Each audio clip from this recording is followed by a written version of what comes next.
தனித்தனியா கோயில் குளம் அலைவதும் எதுக்கு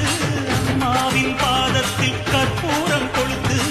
ஆனந்த கண்ணீரில் அபிஷேகம் நடத்து காட்டு வீரங்கெல்லாம் கொடுத்தா தாம் மதிப்பு படகாவி சூரவி எல்லாம் விழிஞ்சா தாம் மதிப்பு பணம் கொஞ்சம் இருந்தாலும் கொடுத்தா தாம் மதிப்பு நீ மகன் என்றால் உன் தாயை மதிச்சா தாம் மதிப்பு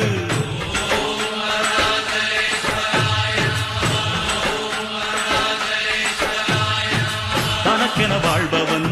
இருக்கையில் இறக்கிறான் பிறக்கென வாழ்ந்தவன் இறந்துமே இருக்கிறான் உன்னை விடவும் எனக்கு வேறு உறவு இல்லையடா என்னை என்றும் வாழ வைக்கும் தெய்வம் தெய்வம் நீயடா அதாண்டா இதாண்டா அருணாச்சலம் நான் தாண்டா அன்னை தமிழ்நாடு